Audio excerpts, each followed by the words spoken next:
What's going on, everybody? Mortem here, this time bringing you my Warlock class overview ahead of the launch of Baldur's Gate 3, kicking off a series of sorts where we will be going over the classes, talking about them in depth, and specifically how some stuff has been done in Baldur's Gate 3, though realistically this would probably provide a pretty good overview for 5th edition D&D as well if you wanted, as that is what the game is based on. That said though, we're not going to be diving deep into the math of various things, as that type of content is better suited for a build video. Here we're talking about things like class fantasy, subclass features, as well as just general mechanics that inform how the class plays. So to kick this off, I want to talk about the class fantasy of a warlock, what they are meant to be, and what defines them. What defines a warlock is a pact with a powerful being, though specifically not a god, as gods would typically be served by clerics, or potentially a paladin. A warlock, however, is serving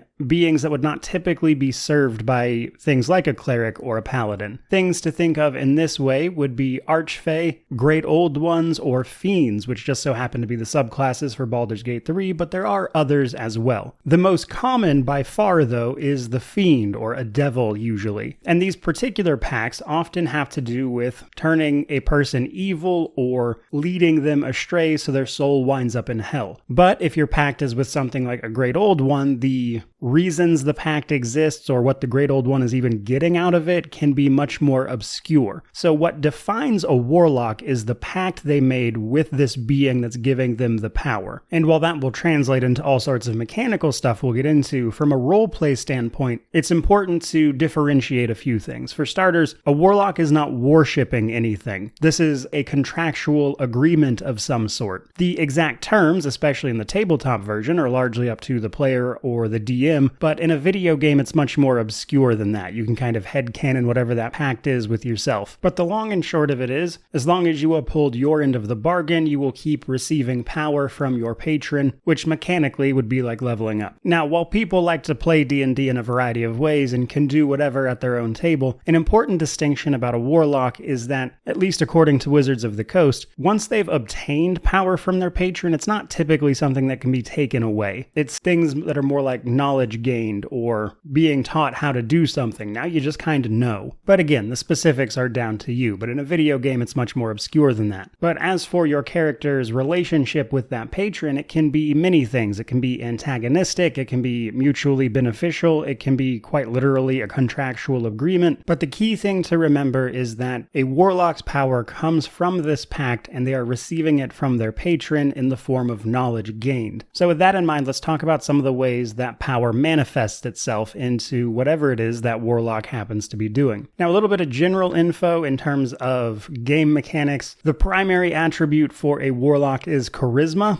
and they typically wear light armor and simple weapons. And while it's very easy to turn them into a caster of sorts, and many people like to multi-class with this class to make use of their very unique spell slots, which we'll get into, it's also possible to make them into a more martially focused character, which will be the case in Baldur's Gate 3 as well. But given that you typically start with light weapons and light armor, you might want to consider getting proficiencies from things like backgrounds, etc., to get you access to heavier armor or potentially martial weapons, which would include things like a two-hander or just anything beyond very basic, simple stuff. Provided, of course, you want to go melee and not simply a caster. Now, as I've already mentioned, the patrons available to a warlock in Baldur's Gate 3 will be the Fiend, the Great Old One, or the Archfey. These are effectively your subclasses and define many of the features you'll be getting over the course of the game and as you level up. Each of these subclasses will give you access to different features, such as the Archfey giving you the ability to charm things, Great Old Ones giving you access to more psychic powers and abilities, things that affect the mind, and then the Fiend will usually just give you straight up damage, or in some cases resistances. For instance, right out of the gate, the Fiend gets an ability that will allow them to gain extra hit points if they kill something. In addition to this, these patrons can also give you extra spells as you level up. That is to say, you will be able to learn different spells according to the patron you have. Though of these three, I do want to mention that the Archfey is by far and away the least popular, typically because its abilities center around things like scaring your enemies, causing them to be frightened, the ability to charm them or put them to sleep, things like that. And most people just prefer the straight up damage the other two will get you. But in a role-playing game like Baldur's Gate 3, I think the Archfey Archfey might actually have more uses than it might initially appear, so if you wanted to make use of the Warlock's high charisma and try to avoid fighting every once in a while with some utility to back that up, the Archfey might be more your speed. Regardless of which patron you pick though, all of them are going to give you access to the Warlock's special version of spellcasting known as Pact Magic. Unlike other casters, a Warlock will never have very many spells available to cast to them all at once. However, they are able to recharge these spell slots on a short rest. In Baldur's Gate 3, you click a button to short rest and it refreshes your spell slots, so it's very easy. But there is a limit to that. You can only do it twice per day. So you will ultimately get more than just these very few spells available to you, but in a single round of combat, you're only going to be able to use these spell slots a couple of times because that's all you have. However, these spell slots are always cast at a base level, regardless of the spell you use. So once you hit level 3 with a Warlock, their spell levels becomes 2, which means every spell that I cast will be upcast to level 2, even if it's a level 1 spell. And then by the time you are 9th level, this maxes out at 5th level, meaning that every spell I cast will be cast as a 5th level spell. This acts as a sort of counterweight against our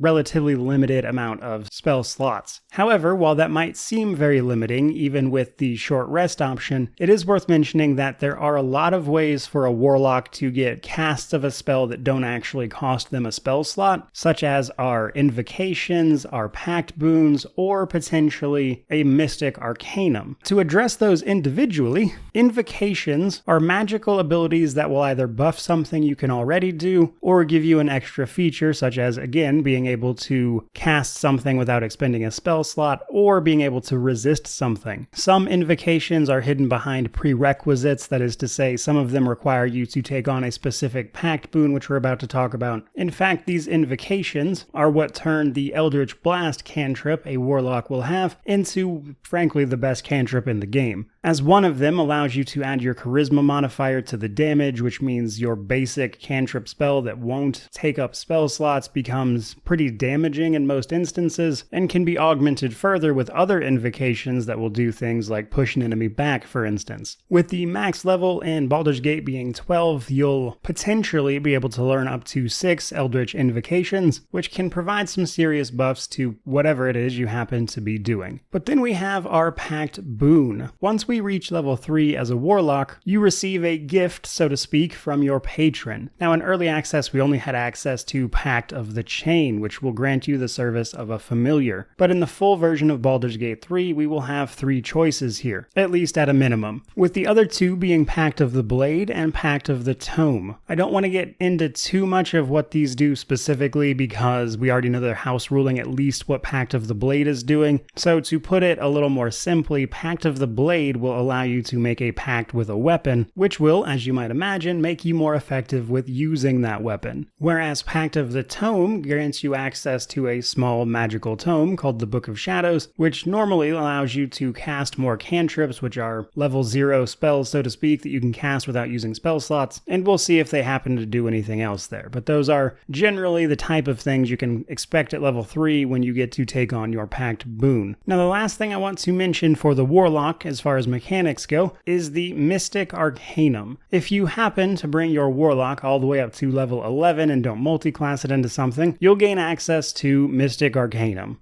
This allows you to cast a 6th level spell from the Warlock spell list without expending a spell slot. However, you actually have to long rest before you can do this again. So essentially, this is simply a free spell cast with a higher level spell than you would normally get to cast as a Warlock. Normally, you would get a few of these as you leveled up, but because the level cap in Baldur's Gate 3 is 12, you will literally only potentially get one of these. Now, as far as playing a Warlock goes, they can be pretty versatile. They can be competent in melee while at the same time getting access to a decent amount of spell casting. So in many ways, they can perform a sort of Gish role, that is to say a mix of melee and magic, that can be pretty fun to mess around with because of all the features and differences between them. Though I will say, a lot of people don't tend to play pure Warlock because oftentimes even the class fantasy doesn't always make a ton of sense for that. Because, as I mentioned at the beginning of this, a Warlock is defined by their pact.